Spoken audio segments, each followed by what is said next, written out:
방광염만 있는 분들 잘 없습니다. 질염이 같이 있거나 역류성 식도염이 있거나 다른 염증들이 함께 있는 경우가 많은데요. 혈액이 온몸을 다 순환하고 돌면서 취약해진 부분에 염증을 만드는 그런 상황이라고 할 수가 있습니다. 천연 항염제 꼭 필요합니다.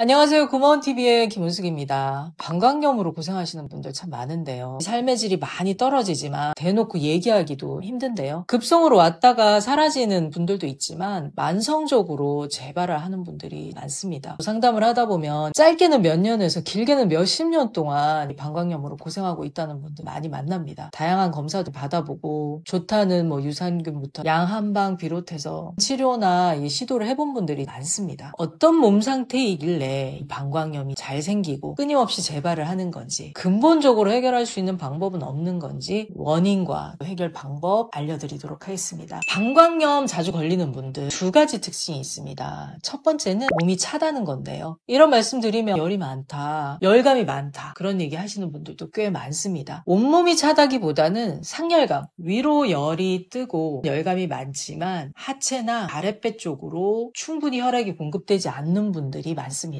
아래쪽에 위치한 신장이나 방광 기능, 질이나 대변, 소변, 항문, 다궁에 문제가 있는 분들도 많습니다. 두 번째 특징은 긴장감이 굉장히 높다는 특징이 있습니다. 방광염 상담을 하다 보면 대부분이 굉장히 급하십니다. 통증 자체가 힘들고 불편감이 많기 때문에 빨리 해결하고 싶은 마음에 급해지는 것도 있지만 늘 긴장이 되어 있다 보니까 급해지고 불안이 깔려있는 분들이 많습니다. 방광염은 대장균을 비롯해서 세균의 문제로 보고 항생제 치료를 많이 하는데요. 항생제가 효과가 빠른 반면에 내성의 문제나 부작용도 만만치가 않습니다. 방광염은 단순히 외부적인 요인이라기보다는 면역 기능이 떨어져 있고 지나친 긴장감으로 인해서 자율신경이 무너져 있는 분들이 많다는 게 특징입니다. 불균형 상태를 바로잡지 않는다면 끊임없이 이 방광염이 재발될 수밖에 없는데요. 괜찮다가 무리하거나 피곤하면 재발한다, 그런 얘기들 많이 하시는데 무리하고 피곤하고 스트레스 받으면 몸이 어떤 상태가 되는지 생각을 해보실 필요가 있습니다. 몸이 식어 있는 분들, 몸이 차다는 것은 표면의 온도가 아니라 우리 몸속에 있는 심부 온도가 낮아서 저체온일 가능성이 큽니다. 열이 위로 뜨고 아래쪽으로는 고루 열이 가지 않는 그런 상태고요. 몸에 긴장감이 많다는 것은 자율신경 중에서 이 교감신경이 항진이 돼 있고 지나친 긴장감으로 인해서 몸이 과도한 경계태세에 있다는 상태라고 할 수 있습니다. 방광근육도 수축이 돼 있어서 소변이 시원하게 배출이 되지 못하기 때문에 세균이 남아서 염증이 생길 가능성이 큽니다. 이 혈관이 수축이 돼 있다 보면 이 말초신경, 모세혈관까지 혈액 공급이 되지 않기 때문에 면역의 문제나 염증을 제어하기 힘든 상황이 생길 수가 있습니다. 긴장감으로 인해서 숙면을 취하기 어렵거나 잠들기 힘든 분들도 많고요. 잠을 푹 잔 날은 덜하다 이야기들도 많이 하십니다. 잠을 못 자서 방광염이 심해진다기보다는 긴장감이 지나치기 때문에 잠들지 못하는 상태가 반복될 수밖에 없는 거죠. 이런 상태를 근본적으로 개선을 해야지 방광염에서 해방될 수가 있습니다.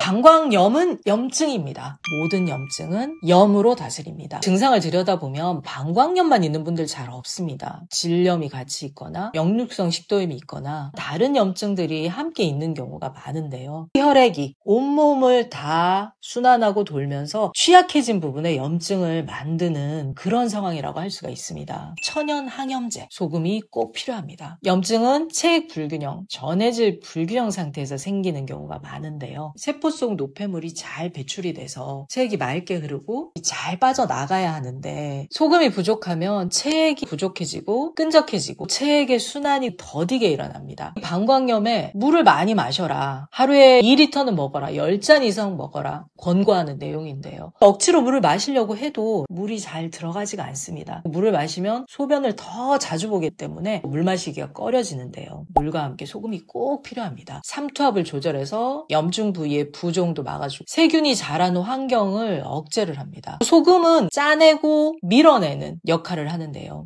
이 방광도 신장과 함께 찌꺼기를 잘 걸러내서 방광에 모아놨다가 밖으로 배출을 시키는 짜내는 역할을 하는데 짠맛의 힘이 부족하면 노폐물 배출 기능이 약해지면서 여러 가지 문제를 일으키는 거죠. 짠맛의 힘은 염증이 있는 부위에 뭉치고 덩어리진 것을 연하고 물렁물렁하게 만들어주는 역할을 합니다. 방광염이 있는 분들은 소변을 자주 보기는 하는데 시원하게 보기 힘들고 세균이 늘 남아있는 상태입니다. 소금물은 삼투압 작용으로 방광 점막을 안정시켜서 염증을 완화하는 데 도움을 줍니다. 방광염이 있을 때 소금 섭취 어떻게 해볼까요? 소금차 소금물 드시는 법 영상들에서 알려드렸는데요. 방광염은 염증이 있는 상태입니다. 평소라면 소금차 한두 잔 정도로 시작을 하시면 좋은데 염증이 있을 때는 시간을 가리지 말고 소금을 섭취를 해주시라고 말씀드렸는데요. 자고 일어나서 소금차 한 잔부터 시작을 하시는 게 좋습니다. 평소에 소금을 드셨던 분들이라면 평소 드시는 양보다 훨씬 더 넉넉하게 양을 늘려주실 필요가 있고요. 보통 머그컵 한 컵이 한 300ml 정도 되고요. 소금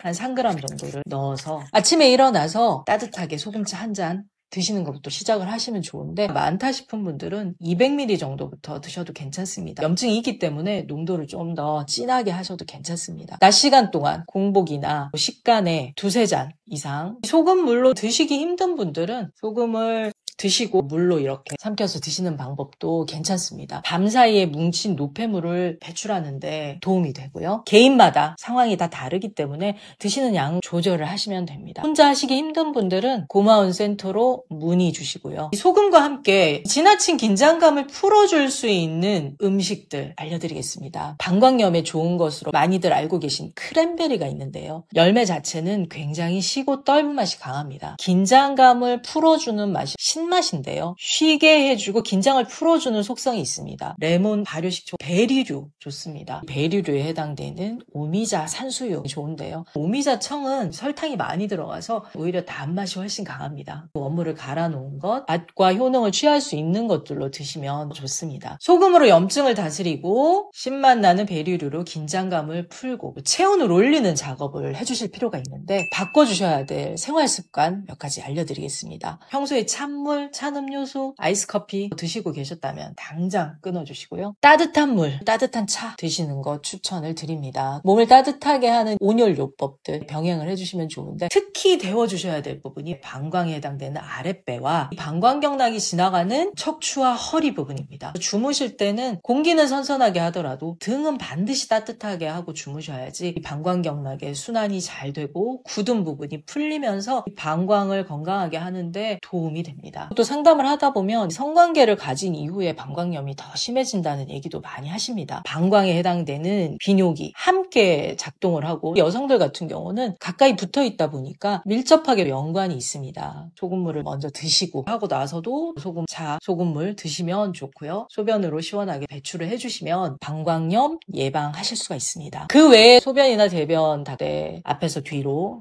닦는 부분이라든지 상식으로 많이 알려져 있는 내용들은 따로 강조하지는 않겠습니다. 마지막으로 운동과 중요한 혈자리 알려드리도록 하겠습니다. 방광경락은 눈뿌리에서 시작해서 뒤쪽을 다 덮고 있는데요. 뒤쪽으로 순환이 안 돼 있는 분들 방광염 잘 생길 가능성이 크고 재발을 잘 할 수가 있습니다. 등 스트레칭, 종아리 스트레칭, 뒤쪽을 풀어주는 운동이 중요하고요. 허리 돌리기, 발목 돌리기처럼 신장과 방광경을 풀어주는 운동들이 도움이 많이 됩니다. 눌러주면 좋은 혈자리들이 발목 주변에 모여 있습니다. 대표적으로 심맥, 조회, 복숭아뼈에서 내려와서 안쪽과 바깥쪽에 자리하고 있고요. 순환을 열어주고 긴장을 풀어주는데 도움이 많이 됩니다. 방광염의 대부분이 여성분들이 많은데요. 아까 말씀드린 것처럼 몸이 차고 하체로 순환이 안 돼서 자궁의 문제를 함께 갖고 있는 분들이 많습니다. 여성 질환, 비뇨기, 또 소화가 잘 안 되는 부분까지 함께 해결할 수 있는 중요한 혈자리가 하나 있는데요. 삼음교 혈자리입니다. 세 가지 음경락이 지나가는 혈자리란 이름에서 삼음교인데요. 삼음교를 찾는 방법은 복숭아뼈에 엄지손가락을 제외한 나머지 네 손가락을 올려놓고 거기에서 위에서 만나지는 지점입니다. 그 부분을 자극을 해주시거나 만져주시고 따뜻하게 해주시는 거.